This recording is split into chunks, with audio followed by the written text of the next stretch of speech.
In this video, I am going to explain how to draw the Lewis structure for Azide ion.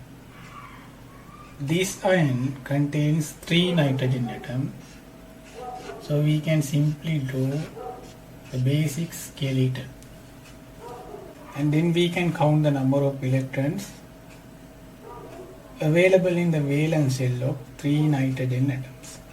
So nitrogen belong to 5th group in the periodic table, and they have 5 electrons in their valence shell. So 5 into 3, and there is a minus charge on the ion, so we have to add that one also. So altogether 16 electrons. So we will complete the octet of these outer atoms. We have used all the 16 electrons, so no lone pair electrons come into the center nitrogen atom. Now we can check whether the center nitrogen atom completed the octet. It has 4 electrons already, so it can take another 4 more electrons. So we can use these 2 lone pairs and these 2 lone pairs. So then we can come up with this structure.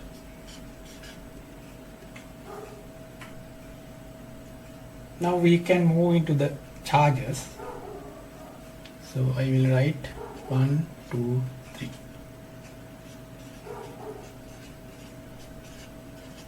So the number of valence shell electrons in nitrogen atoms are 5. Now we will count the number of electrons available to each atom. There are 2 lone pairs, they provide 4 electrons, and double bond means it provides 2 electrons, so 6. Here 4 electrons, here 2, 2, 4, 6. So you can see -1, +1, -1. So nitrogen number 1 has minus charge, 2 has plus charge, and 3 has -1. No need to put 1 here.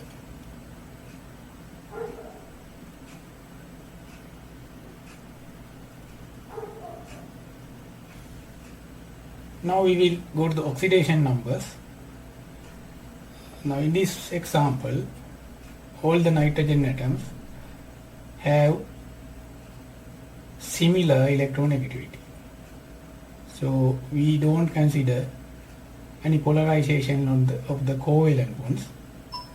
So then we have to consider only the charges on them.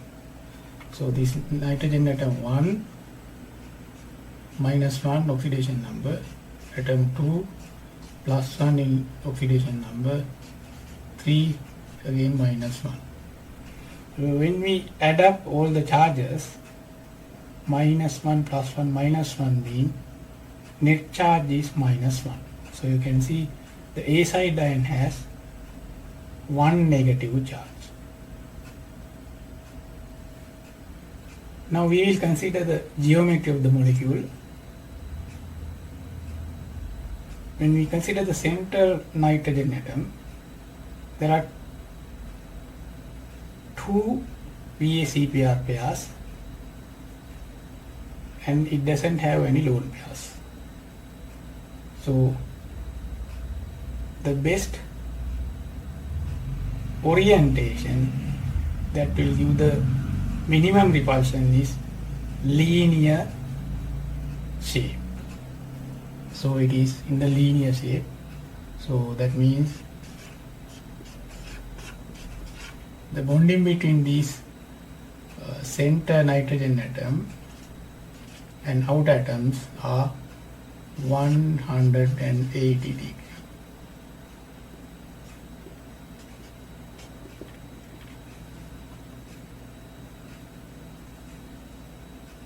We will consider the hybridization of the molecule.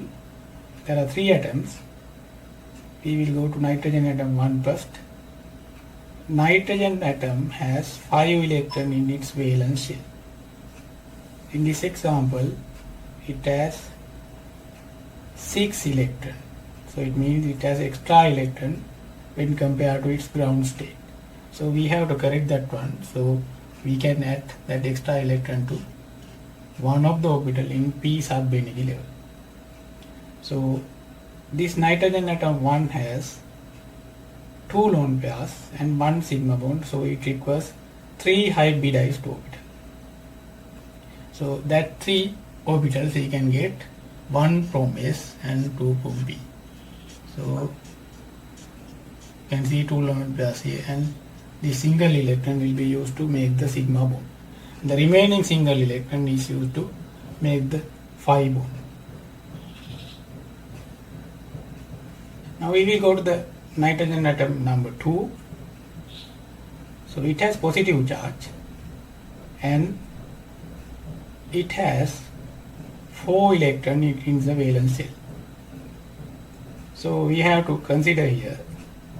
So we have to remove 1 electron. So it is energetically favorable to remove this electron. So then we can check. It has 2 sigma bonds, that means it requires 2 hybridized orbitals. So one from here, another one from P. So it means SP. The remaining 2 single electrons in the P sub energy level, and also they are in P orbitals, will be used to make the phi bond. So nitrogen atom number 2 has SP hybridization.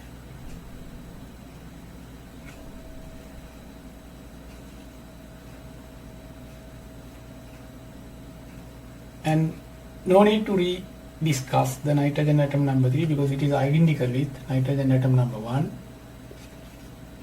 So it is also sp2 because it has 2 lone pairs and 1 sigma bond. So it requires 3 hybridized orbitals.